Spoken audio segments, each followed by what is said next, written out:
Assalamualaikum warahmatullahi wabarakatuh. Welcome to my channel. Okay, hari ni saya nak buat kek kampung. Alah, kek simple-simple je. Nak buat senang, masak pun cepat. Yang penting rasa dia sedap. Bolehlah kalau kita nak buat minum petang-petang dengan family, minum pula dengan air teh panas semua, memang sedap. Dan nak buat kek kampung ni, saya akan gunakan margarin, gula ni kalau boleh pakai gula halus. Kalau korang tak ada gula halus, blend dulu gula kasar tu. Tepung gandum, telur, yang ni ialah soda bikarbonat dan juga serbuk penaik, esen vanila dan 3 warna yang kita akan corakkan kita punya kek tu supaya lagi cantik. So bahan-bahan dah ada. Sebelum kita mula, jangan lupa untuk subscribe channel Cik Zara Ahmad dan tekan button bell untuk notification. Saya subscribe.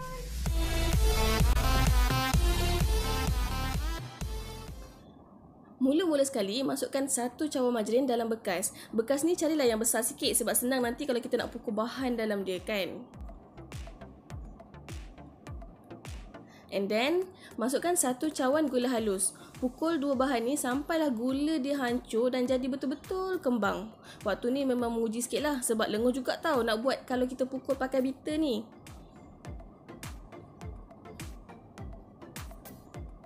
Bila dah putih kembang macam ni, masukkan telur sebiji demi sebiji. Masukkan 1 dan kacau dulu sampai adunan tu sebati.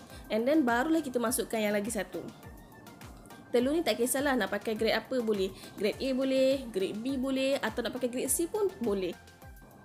Kalau macam saya pakai grade B dan saya pakai 3 biji.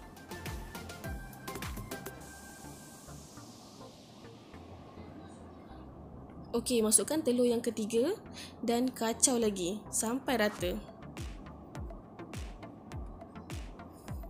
Okey, bila adunan dah rata, masukkan esen vanila. Okey, esen vanila ni masukkan dalam 1 sudu kecil je. Dan kita kacau lagi bagi disebati.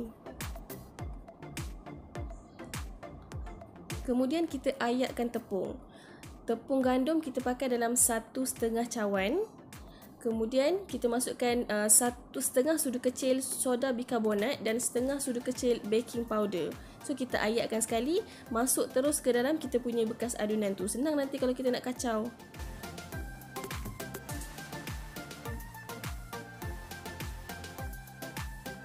Proses dia sama je macam kita buat kek marble, cuma kek marble ni dia ada letak susu pekat manis sikit lah.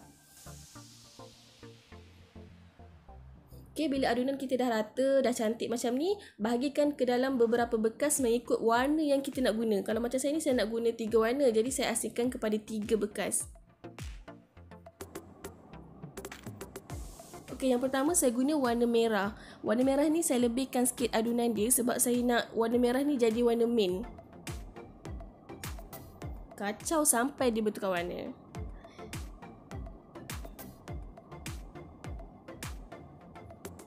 And then warna hijau. Hijau ni korang boleh buat pekat sikit lah kalau korang suka yang warna bright-bright. Saya buat yang light-light je. Dan yang terakhir sekali ialah warna kuning telur. Kalau korang tak nak tukar warna untuk warna kuning ni, nak pakai warna adunan pun boleh juga.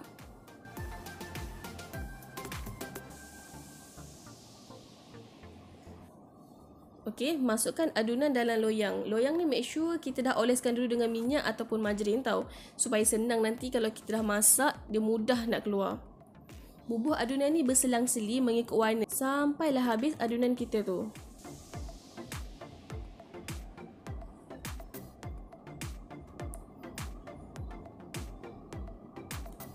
Bila dah habis, hentak-hentakkan loyang kita supaya kek kita jadi padat.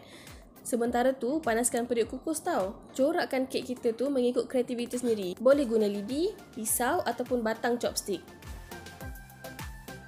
Okey, dah siap. Jom kita masukkan dalam periuk kukus. Bila air dah menggelegak, masukkan kek kita dan kukus selama 45 hingga 55 minit.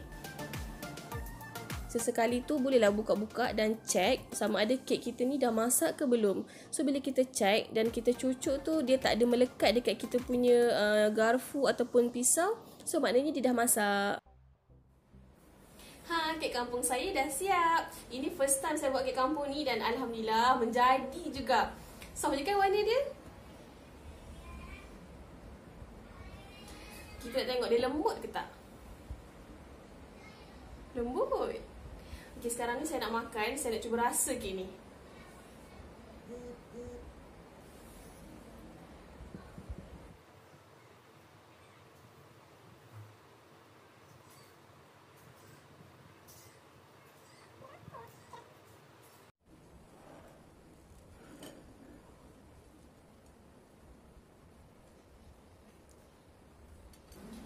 Jom kita makan dulu Bismillah.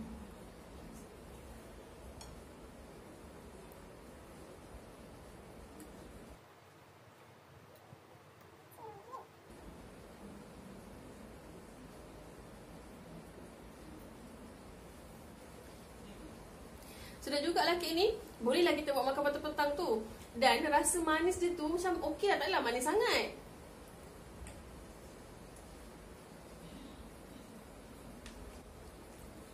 Satu lagi, tekstur dia lembut tau. Senang kita nak makan. Dan sekarang ni kan kita dah dekat nak puasa. Waktu bulan puasa ni, tu ni lah kita banyak kita nak hidangkan makanan, menu-menu yang baru, menu-menu yang pelbagai waktu buka puasa. Dan korang kena masukkan resepi kek kampung ni dalam salah satu menu kita. Korang memang boleh buat. So korang boleh lah nak buat makan waktu buka puasa ataupun nak makan waktu moreh lepas tarawih tu. Tapi tu lah proses nak buat itu memang simple. Cumanya kalau kita tak ada mixer, kita akan rasa macam lengung sekali lah. Sebab kita betul-betul kena bagi kita punya margarin dengan gula tu betul-betul kembang. Tapi rasa dia macam okey lah. Okey lah, saya nak teruskan makan dulu. Korang kalau suka video ni jangan lupa untuk like, komen dan share. Dan jangan lupa untuk subscribe channel Cik Zara Akmal. Jumpa lagi dalam next video. Bye. Assalamualaikum.